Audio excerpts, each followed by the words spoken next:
नमस्कार दोस्तों, स्वागत है आपका आज के इस वीडियो लेक्चर में। हमारी साइको की टेस्ट सीरीज चल रही थी जिसका अगला वीडियो है। देखिए आज की वीडियो का पहला प्रश्न। आज बात करने वाले हैं बुद्धि का समूह तत्व सिद्धांत किसके द्वारा दिया गया है? थ्रस्टन के द्वारा दिया गया है। और बुद्धि के समूह तत्व सिद्धांत से जितने भी प्रश्न बनते हैं उन सब को इस वीडियो में शामिल किया है। तो बुद्धि का समूह तत्व सिद्धांत किसने दिया? थ्रस्टन के द्वारा दिया गया है। पहला प्रश्न देखिए, प्राथमिक मानसिक योग्यता का सिद्धांत किसके द्वारा दिया गया है? तो प्राथमिक मानसिक योग्यता का सिद्धांत है वो थ्रस्टन के द्वारा दिया गया है। थ्रस्टन का जो समूह तत्व सिद्धांत है उसके अन्य नाम क्या है? देखिए इसे समूह कारक सिद्धांत भी कहते हैं, प्राथमिक मानसिक योग्यता का सिद्धांत भी कहते हैं। काफ़ी बार ये नाम भी दे दिया जाता है कि PMAS के प्रतिपादक कौन है? तो थ्रस्टन है।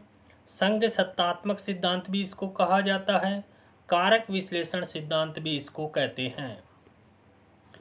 अगले प्रश्न की बात करें कि थ्रस्टन ने समूह कारक सिद्धांत का प्रतिपादन कब किया था? तो 1938 में किया गया है। थ्रस्टन ने समूह कारक सिद्धांत का प्रतिपादन 1938 में किया था।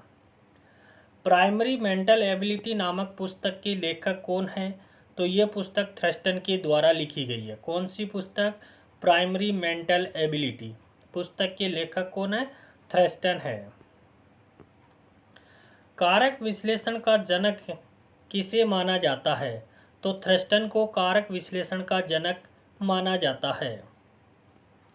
किसके अनुसार बुद्धि एक इकाई न होकर 7 मूल योग्यताओं का योग है? तो थ्रस्टन के अनुसार बुद्धि है वो एक इकाई नहीं होकर के 7 मानसिक योग्यताओं का समूह है। अगले प्रश्न की बात करें कि PMAS का सिद्धांत किसने दिया? तो ये थ्रस्टन के द्वारा दिया गया है। PMAS का पूरा नाम हो जाएगा प्राइमरी मेंटल एबिलिटी। तो ये प्राइमरी मेंटल एबिलिटी किसने दी? थ्रस्टन के द्वारा दी गई है। थ्रस्टन के समूह कारक सिद्धांत के अनुसार कौन सी प्राथमिक मानसिक योग्यता नहीं है? तो कौन सी नहीं है? तो MNP ये तो है। क्यों है वो थ्रस्टन की प्राथमिक मानसिक योग्यता नहीं है? देखिए थ्रस्टन ने 7 मानसिक योग्यताएं बताई है। थ्रस्टन ने 7 मानसिक योग्यताएं बताई है। SNVWMRP बराबर 7 मानसिक योग्यताएं किसके द्वारा दी गई है? तो थ्रस्टन के द्वारा दी गई है। तो यहाँ से किस प्रकार का प्रश्न बनता है? इस प्रकार का प्रश्न यहाँ से बनता है कि थ्रस्टन के समूह कारक सिद्धांत के अनुसार कौन सी प्राथमिक मानसिक योग्यता नहीं है? तो MNP है। और क्यों यहाँ पर नहीं होगा? ऑप्शन द यहाँ पर राइट रहेगा। तो ये थ्रस्टन ने 7 मानसिक योग्यताएं बताई थी जिनको क्रम से याद रखने की ज़रूरत नहीं है, कैसे भी याद रखो। यहाँ SNVWMRP। अगले प्रश्न की बात करें कि थ्रस्टन के समूह कारक सिद्धांत के अनुसार कौन सी मानसिक योग्यता नहीं है? वहाँ पर इंग्लिश वर्ड दे दिया था और यहाँ पर हिंदी वर्ड दे दिया है। तो स्मृति योग्यता है, प्रत्यक्षीकरण योग्यता है, वाक परवा योग्यता है, दिशा परक योग्यता है। वो थ्रस्टन के समूह कारक सिद्धांत में शामिल नहीं है। ऑप्शन द है वो यहाँ पर राइट आंसर हो जाएगा। थ्रस्टन ने 7 प्राथमिक मानसिक योग्यताएं बताई है। देखिए कौन कौन सी बताई? स्मृति योग्यता या स्मृति क्षमता जिसको एम से प्रदर्शित करते हैं, मेमोरी एबिलिटी, संख्यात्मक योग्यता या आंकिक योग्यता, नंबर एबिलिटी, प्रत्यक्षीकरण या प्रत्यक्षात्मक योग्यता इसको P से प्रदर्शित करेंगे, तार्किक योग्यता को R से प्रदर्शित करेंगे, दैशिक या स्थानिक योग्यता इसको S से प्रदर्शित करेंगे। यहाँ पर 5 नहीं है, S से प्रदर्शित करेंगे। और शाब्दिक योग्यता या शाब्दिक वाक योग्यता को V से प्रदर्शित करेंगे। शब्द परवा योग्यता या वाक परवा योग्यता W। तो ये 7 मानसिक योग्यताएं बताई थी किसने? थ्रस्टन ने। एजुकेशन साइकोलॉजी पुस्तक के लेखक कौन है? तो एजुकेशन साइकोलॉजी पुस्तक के लेखक कौन है? केली है।